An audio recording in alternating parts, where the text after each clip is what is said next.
Have you ever wondered who really gets into your car or truck when you pull over on the road?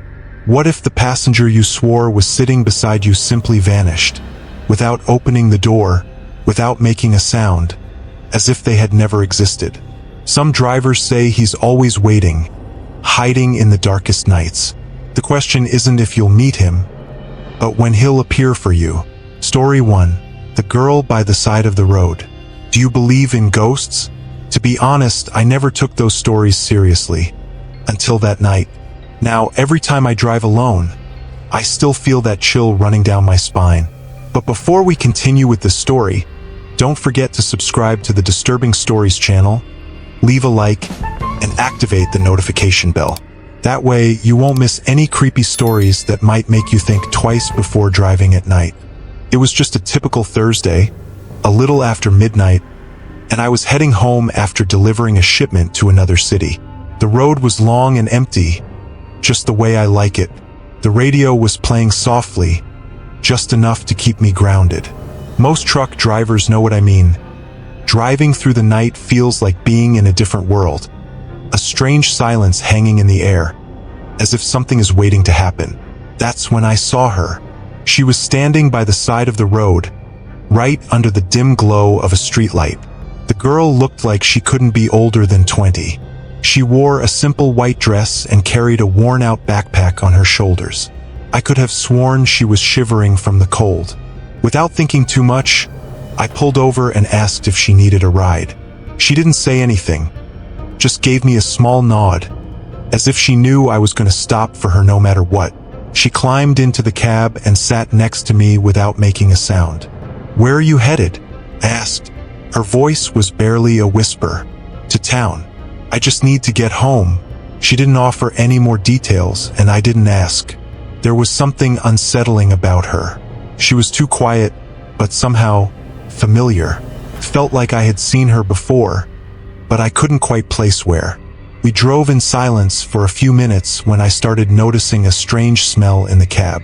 It was sweet, almost like flowers, but with an underlying hint of decay. I glanced at the girl from the corner of my eye. She sat perfectly still, hands resting on her lap, staring straight ahead at the road. Something was wrong, very wrong. When we finally reached the edge of town, I pulled over to ask where exactly she wanted to be dropped off. But before I could say anything, I realized the passenger seat was empty. She was gone. No sound, no movement, nothing. My hands went cold. I sat there, frozen, as if she had never been there at all. I checked the mirrors, scanned the area. There was no trace of her anywhere. Then I saw it, a necklace. It was lying on the seat where she had been, a silver chain with a small flower pendant. I picked it up carefully, a chill creeping down my spine. I knew something was off, but I couldn't explain it. I took the necklace with me, and when I got home, I couldn't sleep. Her image stayed in my mind. Where had I seen that face before? The next day, I found out the truth. I asked about her at a gas station in town, and one of the attendants looked at me like I was crazy. "You gave Anna a ride?" he asked, disbelief written all over his face. "She died in an accident on that road 10 years ago." The blood drained from my face. 10 years. I couldn't say a word. I just got back into the truck, my heart racing. Ever since that night, every time I drive through that stretch of road, the same necklace appears on the passenger seat. It doesn't matter how many times I throw it away or try to get rid of it, it always comes back. And the worst part? I still smell rotten flowers every time I pass by. So, the next time you're driving at night and see someone hitchhiking, think twice before stopping. You never know who or what might get into your vehicle. Story 2. The lost frequency on the CB radio. If you've ever spent hours driving alone at night, you know the road has a strange way of messing with your mind. Sounds, lights, even the darkness itself seem to take on a life of their own. And the worst part is when the unexpected comes from where you least expect it. The radio. Before we continue, subscribe to the Disturbing Stories channel, leave a like, and hit the notification bell so you don't miss terrifying stories like this one. It was around 2 in the morning. I was on a back road, cutting through an isolated stretch between mountains. No gas stations, no cell signal, and no other truckers in sight. Just me, my truck, and the darkness. There was something hypnotic about that solitude. Even the CB radio, which I always kept on for safety, was completely silent. Then, out of nowhere, the first transmission came through. It was a faint, distorted voice, as if the person was far away or using very old equipment. "Someone, please help." The sound faded in and out, full of static, but the desperation in the voice was unmistakable. It was hoarse, almost broken with pain. I pressed the gas pedal a bit harder, trying to respond. "This is truck 27. What's your location?" "Repeat. What's your location?" The radio crackled, and for a moment, I thought the transmission had ended. But then the voice came back, near the curve, at mile 56, and then it cut off as if the line had been severed. The air inside the cab felt heavier, and an unsettling sensation settled over me. I knew I was only minutes away from mile 56. I was torn. Part of me thought it was just a prank or a cross signal, but another part couldn't ignore it. What if someone's really out there? I thought. I pressed down on the accelerator and headed toward the curve. When I reached the spot, there was only darkness and silence. No overturned cars, no skid marks, nothing. Just the empty road stretching ahead. I turned on the high beams and drove slowly around the area, but there was no one in need of help. The road was so deserted that the sound of my own footsteps echoed off the asphalt. With my heart racing, I climbed back into the cab and prepared to leave. That's when the CB radio came back to life with the same voice. "You shouldn't have come. They're waiting." Each word sent a shiver down my spine. I tried to respond, but only static answered me. A wave of fear hit me, as if something invisible was watching me, lurking in the shadows.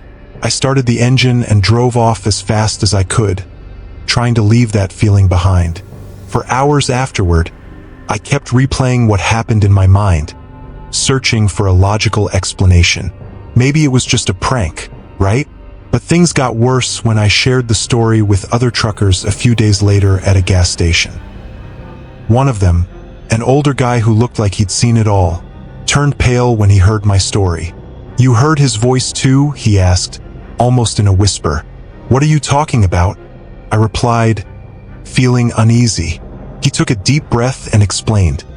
That same transmission had been heard by drivers passing through the area for years. It always played out the same way. A voice asking for help, coordinates leading to the curve at mile 56, and then nothing. What really gave me chills was what he said next.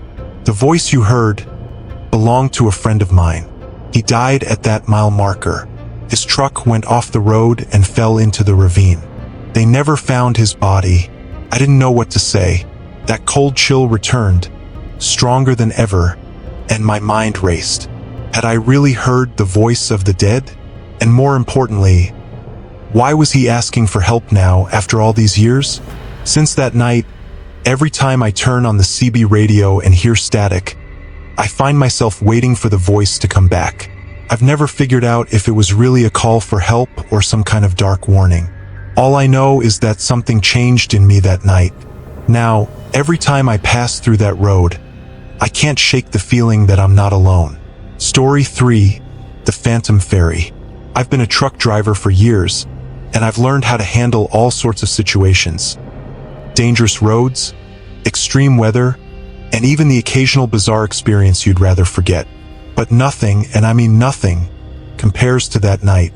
Before diving into this story, make sure to subscribe to the Disturbing Stories channel, leave a like, and hit the notification bell so you don't miss any chilling stories that might change the way you see the world. It was almost midnight, and I was running late delivering a load to a small town on the other side of the river. The usual route was blocked due to construction, and the only option was to take a ferry that, according to the GPS, was still running. I wasn't too worried. Ferries are common when driving through these rural areas. But the moment I reached the crossing point, a shiver ran down my spine. The ferry was there, waiting on the opposite shore, shrouded in thick fog. The boat's engine hummed softly, like an ancient creature stirring from a deep slumber. The sound of the water seemed muffled, as if everything around us existed out of time. There were no other vehicles or people in sight, just the crew. Two pale men with vacant expressions, their lifeless eyes following my every move. One of them motioned for me to board. With no other choice, I drove the truck up the rusted ramp and parked in the middle of the ferry. The metallic clang of the ramp being raised was deafening, as if sealing the entrance to an underwater prison. The ferry began to glide across the dark, silent water. That's when I realized no one had spoken a word since I'd arrived. "How long until we reach the other side?" I asked, breaking the uncomfortable silence. No response. The two men glanced at me briefly, their dead eyes empty of emotion, then returned to tending the engine, ignoring me completely. Fear began creeping inside me like a silent serpent. Something wasn't right. As the ferry drifted slowly across the river, the fog thickened, wrapping around us like a cocoon. I couldn't see anything beyond the deck. Even the sound of the water seemed distant, as if we were sailing through another dimension. I glanced at the truck's dashboard clock. It had frozen. The same time had been displayed since I'd driven onto the ferry. A cold sweat broke over me. The crushing sense that something terrible was about to happen overwhelmed me. Then I heard it, a laugh. Low, raspy, as if it came from beneath the water. I looked around, but the crew remained motionless, as if nothing had happened. I wanted to get out, but the crossing felt endless. It was like we were trapped in a loop, sailing in circles for eternity. After what felt like minutes or hours, the ferry finally approached the other shore. As soon as the ramp lowered, I drove off the deck without looking back. My heart was pounding so hard I could barely breathe. But when I glanced in the rearview mirror, all I saw was darkness. The ferry was gone. I kept driving until I reached a gas station. Still shaken, I asked the attendant about the ferry crossing. He looked at me as if I were crazy. "There hasn't been a ferry there in 15 years, buddy. They shut it down after the fire that killed the entire crew and all the passengers." The ground seemed to drop out from under me. "What do you mean?" "I crossed on that ferry tonight." The attendant took a step back, his gaze dark with suspicion. "Then you must have crossed with the dead. They say sometimes that ferry shows up to pick up lost souls on the road. And not everyone who boards it makes it to the other side." My legs went weak, and for a second I thought I was going to faint. I climbed back into the truck and drove away as fast as I could. But the worst part came days later when I decided to return to the spot, hoping to find some kind of explanation ***. What I found was an abandoned memorial, built to honor the victims of the fire. A plaque, corroded by time, listed the names of the dead. My blood ran cold when I saw my own name etched among the passengers. To this day, I don't know if I made it off that ferry alive, or if I'm still trapped in some kind of limbo. All I know is that every time I hit the road, I feel like someone is watching me. And sometimes, at night, I still hear that low, eerie laughter, as if it's coming from somewhere deep below. Story 4. The Invisible Passenger. There are certain moments on the road that stay with you forever. Some landscapes, a few encounters, and some things you'd rather never remember. What I'm about to share is one of those things. Before we dive in, make sure to subscribe to the Disturbing Stories channel, hit the like button, and activate the notification bell so you never miss any of our spine-chilling stories. Share this video with friends too, this one will leave you with chills. It all started on a cold, lonely night. I had taken a long stretch of deserted road deep in the countryside. The delivery was urgent, and I couldn't afford to stop. Just miles of darkness ahead of me and the low hum of the truck slicing through the silence. Around 3 in the morning, I saw a man standing by the roadside. He had an old backpack slung over his shoulder and a cap covering his face. The kind of guy you only see in places forgotten by God. I hesitated for a moment, but there's an unspoken rule among truckers. If you can help, you do. So I pulled over, and the man climbed in without saying a word. "Where are you headed?" I asked, trying to ease the tension. He slowly removed his cap, revealing a pale, exhausted face. But his eyes, there was something off about them. They were sunken, as if he hadn't slept in centuries. All he mumbled was, "Forward, just forward." A shiver ran down my spine, but I pretended everything was fine.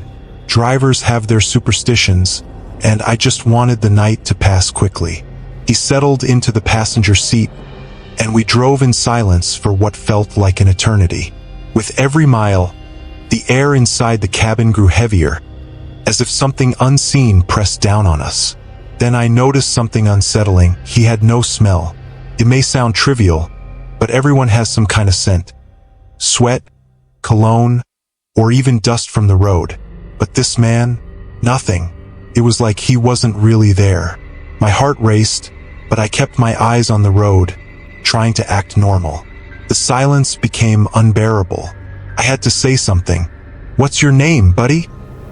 He slowly turned his head toward me, and his reply was so cold it nearly made me lose control of the wheel. "You already know who I am." Every hair on my body stood on end. It felt like something terrible was about to happen, but I couldn't figure out what.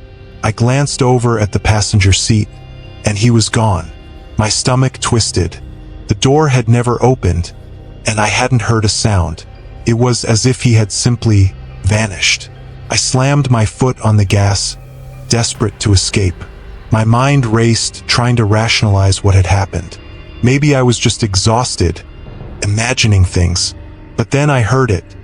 A low, distant laugh from the back seat. I didn't dare look in the rearview mirror.